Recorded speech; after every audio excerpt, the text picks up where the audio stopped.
انا جاني القرار وانا في الطياره.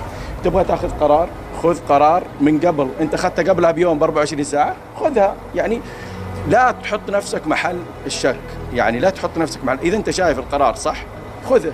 اذا انت شايف انه اليوم تستشهد في منسق اعلامي هو اللي ياخذ القرار، هو اللي يكتب، مراقب المباراه يقول لك بناء على ما وردني من المنسق الاعلامي، وهو ياخذه. كان فيه الحكم الرابع موجود، كان فيه المراسل زيكم كذا كان موجود، اذا وكان فيه واحد من المنظمين والامن الصناعي موجودين. انا ما كنت موجود، انا تاخرت انا وحمد الله، انتم كلكم ممكن شفتوا، انا تاخرت انا وحمد الله، كنا مع الحكم نتكلم في نص الملعب. كان صراحه يعني ما اخفيك سر انه كان دقيقه بس، خلني اكمل فكرتي، خلني اكمل كلامي وبعدين. تاخرنا في نص الملعب ورجعوا لها كلها، تاخرنا ممكن اكثر من 5 دقائق بعد نهايه المباراه. كان حمد الله حاس انه عنده اصابه وكان عنده صراحه مهدد، فكنا حريصين انه ياخذ كرت اصفر. تاخرنا، من اللي وقف؟ من اللي تاخر؟ من اللي استنى اللاعب في الممر؟ انا ما اتكلم عن اي شيء اليوم، انا اتكلم كلجنه انضباط يجب ان تقوم في دورها. خلاص انت اخذت قرارك، لا تعطيني اياه قبل المباراه ب 24 ساعه وانا في المطار وانا مسافر. يعني انت تشكك الناس زي كذا في الوضع. انا بالنسبه لي التقرير ما اعتديت فيه، لانه مراقب الاداري يقول بناء على ما وردني من المنسق الاعلامي. هنا نقطه اخر السطر، هنا انتهى الموضوع. يعني يجب ان يكون فيها تحقيق في الموضوع هذا، يجب كان انه في تحقيق يجيب جميع الاطراف. لا احنا ردينا رسمي واستشهدنا في ناس. انا سالت بعض الشهود قالوا ما حد كلمنا.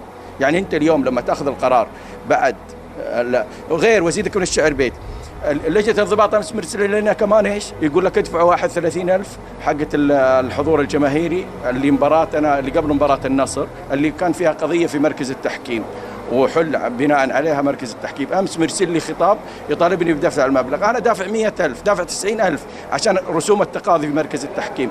يجب اللجنه الانضباط، انا اقول لك يجب انها تنظر للوضع هذا من كل اتجاهاته. احنا اليوم اقسم بالله احتراما للمنظومه الرياضيه السعوديه ما تكلمنا لا في موضوع مركز التحكيم ولا هنتكلم. اليوم احنا نقاتل داخل الملعب. انا لا، ما هو عيب الهلال يستحق 3 نقاط وياخذها دائما من الملعب، ما نتكلم. بس اليوم الدوري هذا دوري كبير، يجب على الناس اللي موجودين فيه او المسؤولين عنه الايدي المرتعشه لا تصنع قرار. الايدي المرتعشه لا تصنع قرار. اليوم انا اقول لك الوضع كله. انا اكلمك اليوم، هل القرار خلال 24 ساعه يجيني وانا في الطياره؟ تخيل الحمد لله مشارك، ايش بيصير رده الفعل؟ مين تلوم ابو موسى؟ رئيس لجنه الانضباط؟ انا الوم رئيس الاتحاد السعودي. انا اول شيء الوم رئيس الاتحاد السعودي. اليوم انا بالنسبه لي الى الان انا ما ادري متى المباريات حقتي بعد التوقف، متى انتم تعرفون؟ هذه لجنه بعد لجنه لا هي الرابطه وين التقرير لما يجيني مراقبي يعتد في منسق اعلامي؟ انت الرابطه انت ما حميت اسمك كرابطه.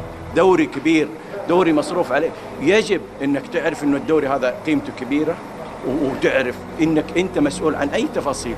لا نجتهد.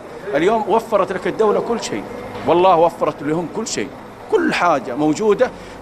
الانديه تنعم في نعيم واخرها توقيع العقود. الاتحاد السعودي موفر لك كل شيء. ايش اللي باقي عليك؟ ما تعرف تدير مسابقتك؟ انا لين اليوم الين اللحظات الناس كلها تتكلم ان الاتحاد اجل المباراه. انا ما اجلت ولا طلبت تاجيل مع الهلال على فكره.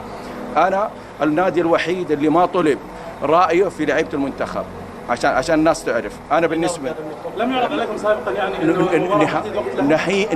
قبل اتكلم اللي كانت وقت كاس العرب، انا تاخذ لعيبتي وما تشاورني وبعدين تقول لي العب في الوقت هذا، انا ما حقدر العب. بالنسبه لي يعني نادي الاتحاد ما استفاد. ترى على فكره نادي الاتحاد الى اليوم انا اكلم، احنا بالنسبه لنا ولا حد جاملنا في شعره.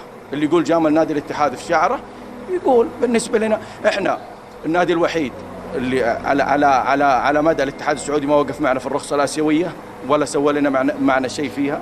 وهذه البطوله العربيه الانديه السعوديه